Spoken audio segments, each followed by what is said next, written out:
I, 29F. Dated the nice guy, 36M. Is it worth it to keep trying? I started dating Z 5 months ago. He had pursued me last year and I wasn't interested, but we kept running into each other. He was funny and sweet, and so I decided to give it a try. He's not my type physically, but I figured that could grow over time. My type hasn't really worked for me in the past, so it was worth a shot. For background, he's very intense emotionally and I'm a very rational person and don't tend to show a ton of emotions most of the time. I also haven't really dated a lot in my life.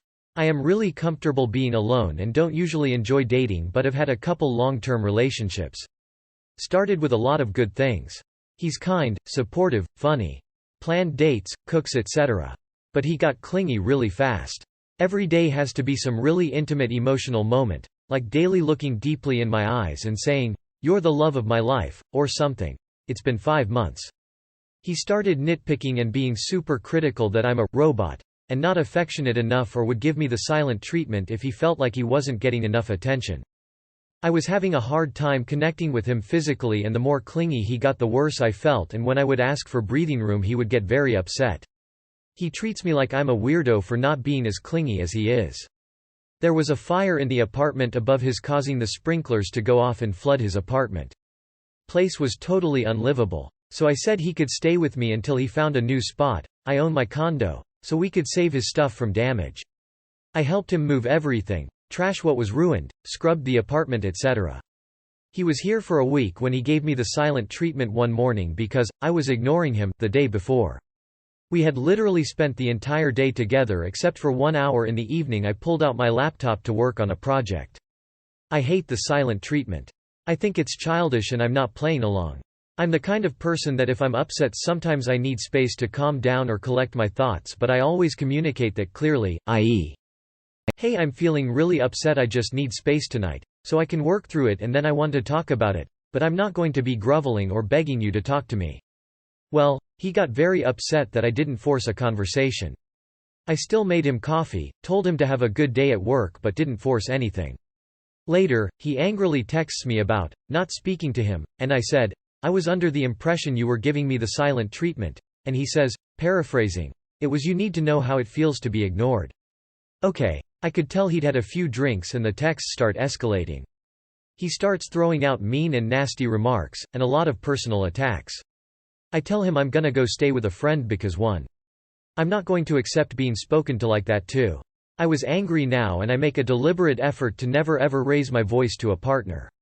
I tell him I'm not comfortable talking right now, but when he's sober and things are calmer we can talk. So I leave. He gets back and I didn't stay when he told me to, and he loses his ever-loving mind. I'm talking 30 texts in a row how selfish I am and he's done, and then switching back to "I love you so much, I need you." Calls me 14 times in a row. Then sends a text of, "Well, if I'm not good enough, you can go find another criminal to break into your apartment and attack you on Christmas," and texted this to me 6 months after we broke up because I had gone no contact. I'll be honest, I was kinda done right at that point. When I finally came back, I came back under the condition, and he agreed, that I needed some space. First thing he does is force himself all over me, won't let go, keeps kissing me. I lost my shit for 60 seconds. I didn't yell, I didn't scream, but I'm fairly sure smoke was coming out of my ears and I tried to leave, he blocked me. Then I got really mad for a few more seconds before I was able to reel it in. Too late. He was going off about how volatile I am. He's been bombarding me and calling me names for 3 hours at this point. He apologizes profusely for what he said but explains that it's partly my fault and I'm selfish and this is too much a good thing and you really just need to get past it. I decide I'm just not cool with the situation. When I break up with him, he puts me through 3 days of hell, refuses to pay half the mortgage like he promised when he was staying, telling me he's not gonna leave, calling me every colorful name in existence, but then goes back to, "I just love you so much it's a waste to throw this all away." He's very sweet when he thinks he's wearing me down and fighting for us to be together, very nasty when I tell him I haven't changed my mind. I've asked a couple friends about it and shown them the messages, and the unanimous decision is, he needs to go. My thoughts and feelings are this. 1. That clinginess is unhealthy and the symptom of a bigger issue. Maybe some severe codependency. The love bombing makes me really uncomfortable. 2. If you are willing to stoop that low towards your partner when you don't get your way, it's probably not going to change. In my experience this type of thing only gets worse. 3. Not respecting personal boundaries is a huge red flag. 4. I have experience with an abusive relationship before, and this feels like a lot of love bombing and then gaslighting when it doesn't work, in addition to the fact that my physical attraction hasn't changed and the more he acts out the less attracted to him I am. Is my gut instinct right? Is any of this worth saving? I'm super comfortable being alone, so I don't want to overreact and be unfair, but I also don't want to have zero peace in my own home. I tend to be the kind of person that it's either an enthusiastic, FCK yes, or it's a, HLL no. This is definitely not feeling like AFCK yes. He sounds emotionally draining to date, I wouldn't be willing to put up with it. Nice guys are different from good guys. I married a woman who gave the silent treatment and then blamed me for not talking once I stopped pushing. It's insane. It's damaging. It completely destroyed me trying to deal with it until I ended up hating the only person I had ever loved. He's probably too old to fix this. It's not your job to do so either way. He is not the nice guy. Nothing is wrong with caring and being somewhat clingy, but give it in doses. He is OD with it. Sorry, but I think you should break up with him. Way too early in a relationship for this drama. I don't think he was as nice of a guy as you thought. I, 53F, am having a secret relationship with my brother-in-law, 56M. My sister died over a year ago. She had been sick a very long time. She has 3 children, 18 male, 23 male, 26 male. I spent so much time helping the family through the last couple years. We have always been very close. There has been so much grief for everyone involved.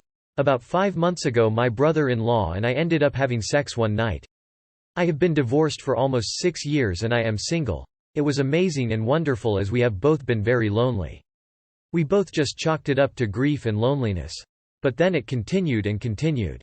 We agreed it was just temporary and only about the sex. Keeping it a secret all the while. In the past we have always been very friendly and have so much fun together, in group settings. We have both just admitted to having very serious feelings towards each other. It's probably becoming obvious that we are in a relationship, because we tend to behave that way. Several people, non-family members, have inquired and I have denied it. We are scared that this is going to explode into something that could damage our family. Especially because of keeping it secret. We have decided to put it on pause and take a break, although neither of us want to be apart. Maybe these feelings will die out. Maybe it's all related to grief and loneliness and we just can't see that. It doesn't feel that way right now. I suppose time will tell. I have a terrific relationship with my nephews and that is more important to me than anything. I don't want anything to jeopardize that. I know some people may feel it's a betrayal to my sister. I don't feel that is entirely accurate. She was sick a long time and they were separated and on verge of divorce before she became ill. But all of this developed recently and unexpectedly. I'm very conflicted. I have deep affection for him. Part of me would like to have a relationship. I know if we continue we will have to tell the family what is going on. Should I just end it now? Do you think I should tell my family? If you have been acting like a couple, then your family already knows. Your sister was sick a long time and has been gone over a year. You are not betraying anything. Life is short. It sounds like you have found someone special to grow old with. See where it goes. He should definitely tell his children. They may already know. I'd say jump into it.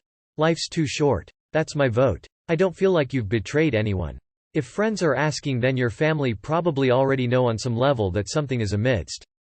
Nah. You are going to fuck up the relationship with her kids. If my mom or dad started having an intimate relationship with my uncle, aunt, I may have to go NC for a while. Complete betrayal. All the men out there, you have to go after your dead sisters? Justify it any way you want, but you asked, and you're a piece of work. In the Old Testament of the Bible there was a lot of this type of thing that was honored. Tread lightly, love fiercely. My 23F sister, 26F, is not including me in her wedding party. Too long did not read. My sister told me Elm not in her wedding party but asked me to match the party. Feeling hurt. So the title kind of explains itself, but Elm pretty hurt by the recent news. My 24 sister, 26, was just engaged but plans on getting married next June. I knew about the engagement beforehand through my parents and I am so excited for both of them to get married. My sister and I have had a rocky past relationship, being close in age, but it has leveled out as we aged. I wouldn't say we were the closest, but we didn't hate spending time together when the opportunity came. We both live in different cities and live busy lives, and she is currently living in a different country. My sister is moving back to the same country to get married here. My sister recently informed me that I am not a part of her wedding party. I don't know why, but I am hurt by this. It's obviously her wedding and she can decide who she wants to partake in the wedding party. It just feels weird as most people include their siblings in the party. They've told everyone that I am okay with it, but I'm actually really hurt. It leaves me with an anxious feeling. My sister also asked me to match everyone in her party but not be a part of it. I can't help but feel awkward, and it makes me not want to go as I get the feeling I will be asked why I am not in the wedding party. She informed me that I would get to sit front row, but I'm not sure if this makes me feel worse or not. I'm aware this is not my event or special day. I'm just feeling a bit hurt. I'm unsure what to do with myself this situation. Should I just ignore my feelings and go with her wishes? Or should I message her how I feel at least about matching the party and feeling like the odd one out? Is it weird to not be a part of the wedding party? It sucks not being a part of this big event in her life. It also feels embarrassing to not be included. If you're not in the wedding party, then you can wear whatever you want as long as you match the level of dress code. This is pretty common, to have family match the bridal party. You said yourself you aren't close, and don't really see eye to eye, but have patched things up. That doesn't make you automatically one of her best friends or most trusted people. Don't make this about you. I agree with you. Let her know you feel uncomfortable matching as you are not in the wedding party, and wear what you want. I see this as her trying to cover up she doesn't have you in it. You got a good reason. Good luck, and I hope this doesn't turn into more drama. Talk it out with her. It sounds like you aren't in the party, but she's trying to make you feel as close to it as possible. I don't think the relationship you think you have is on the same level as your sister. I for one have self-respect, and you should do. Wish her all the best and continue on with your life. My wife 26F is never intimate with me 25M. Please help. Me and my wife have been married for only 3 months, but we haven't really been intimate for over 2 years, and it makes me feel like shish. We only had sex once on our honeymoon. Didn't do anything on the wedding night, and we only have sex if I keep asking, and then it has to be scheduled. Like she will say we will do it tomorrow. Why can't it be spontaneous sometimes? Also, when we do, it feels like she's only interested in herself finishing and isn't too bothered about me. Like she doesn't seem into it, if you know what I mean. I have spoken to her about this many times and she just gets angry and shrugs it off. I honestly don't know what to do, and it's making really depressed, self-conscious and worried. This is not how I normally am. There will always be an excuse. I'm hot, I have a headache, I'm on my period, I don't feel well, I'm tired, etc. I have also noticed that she actually never kisses me. She will hug me and kiss me back if I go for it first, but she will never initiate the kiss. The last time she initiated sex was a year ago, and we have only had sex twice since November. My mind is all over the place. Is she cheating? Doesn't she love me anymore? Am I not attractive? Did I do something wrong? I have been working 50-hour weeks to pay for all the bills and her side of the bills also, because she only gets around £600 a month from her job, as she only works 2 days a week while our son is in nursery. She has more money than I do after I pay all the bills, which I don't mind as long as she and my son are looked after. I honestly don't know what to do. I personally think it's starting to affect my mental health also. Can anyone give me any advice on what is wrong with me? Thank you for any help you can provide. I won't be offended by any criticism, as I really want to solve this issue. Why did you marry this person if this was a problem you've been having for 2 years? Dead bedrooms. Brother, life has way more worth to it than this. You or her need to make a change ASAP. Has your sex life always been starved with her, or has this only happened in the last 2 years? If she had a higher sex drive at one point, I'd be checking her phone out. The fact that you are the only one initiating any kind of physical intimacy is alarming. Ask her point blank if she even loves you. I'd suggest marriage counseling, but it would be worthless if she wasn't in love with you. In fact, a lot of what you wrote makes me wonder if she has something else on the side going on. Why did you marry her? This is craziness. Love isn't enough.